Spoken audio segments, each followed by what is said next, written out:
So essentially you're saying with constraint comes freedom. So say more about that. Exactly. If we want to create a company that, does something, let's take a great example, probably one of the best examples anyone could use, which is the company Amazon. Okay. Mm-hmm. Today, it's a almost $2 trillion company, a global behemoth that no one would argue is just unstoppable. It wasn't always that case. And it was only going back 20 something years that it was a fledgling startup.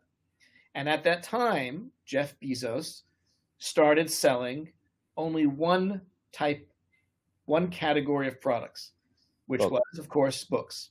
Mm-hmm. Today, it seems crazy. What do you mean? They only sold books? Yes, they only sold books for years. Now, that is a tremendous constraint, right? He could have easily said, I just want to start selling everything. I see the vision. I see the future. Would it have worked? Maybe not. But certainly when you focus so narrowly, right, you find your audience, you find your niche, you optimize your systems, and then you can expand from there. It's a great example of how constraint can really allow for more freedom and for tremendous growth. And there'd be lots of examples like this. When somebody, for instance, creates a TV show, you look at a lot of the TV shows, the more specific they are about a particular community, a particular life, the more interesting they are because they open up worlds of freedom within that. Think about how many TV shows, right? Whether they were about, 6 Feet Under was about a mortuary family. That's a very particular situation, not very relatable by most people, but it was a hit TV show. And you look at so many shows like that are about these very specific communities or kind of lifestyles that open up worlds of creative opportunity for the writer and for the audience. Could I ask you a follow-up question? What you're saying is, hey, remove the neurotic thoughts as much as possible. So, hey, I'm doing this because I want to prove to my parents that I'm smart. That's an inauthentic thought, right? Remove that. Distraction, yeah. That's all. Right. It's like, and then when you get to a point of I do it because I want to do it. There's nothing else, just because I want to see this thing manifest in the world, and you do it, right? But at that point, it's still at the space of faith.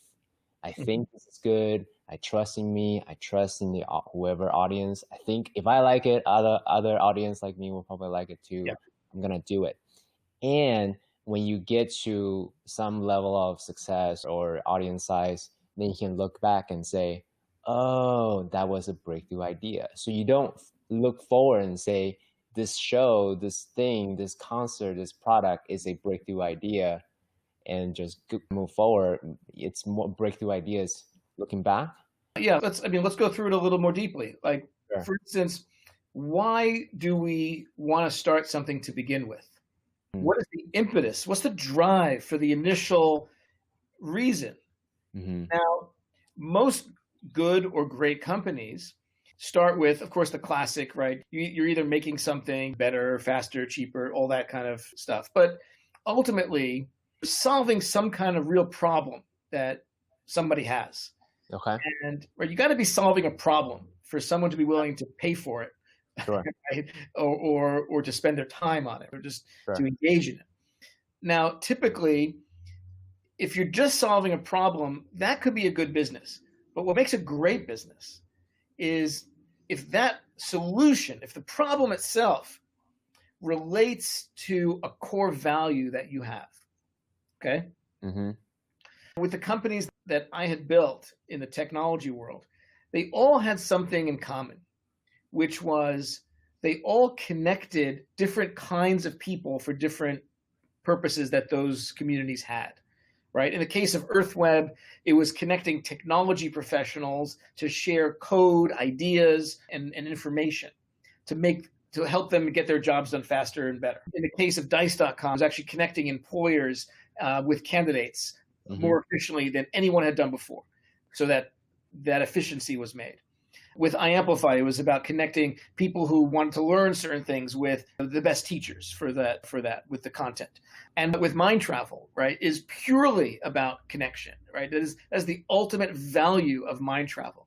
I happen to do it through music, but it's all about connecting with your deeper self, like Mm-hmm. we discussed earlier, and it's all about connecting with others in community and that fine and beautiful balance of the individual and the collective. That's the value that drives mind travel.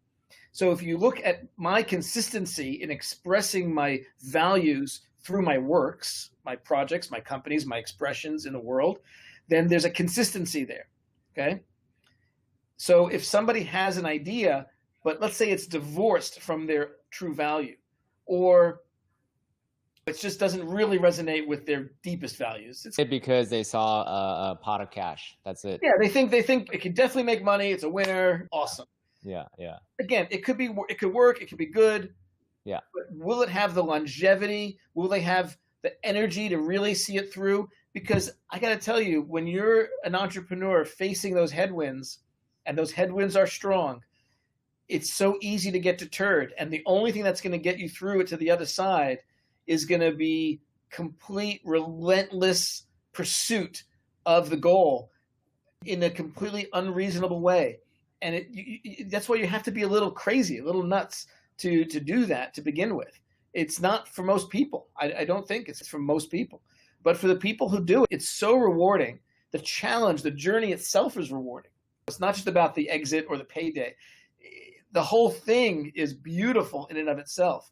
So I think that's a really critical element, is to tie the idea to your value. If there's a match there, right? If there's a good market validation to your idea and it connects with your values, you have a tiger on your hands, meaning you have something really powerful that can become something really big because you have all the right ingredients in front of you.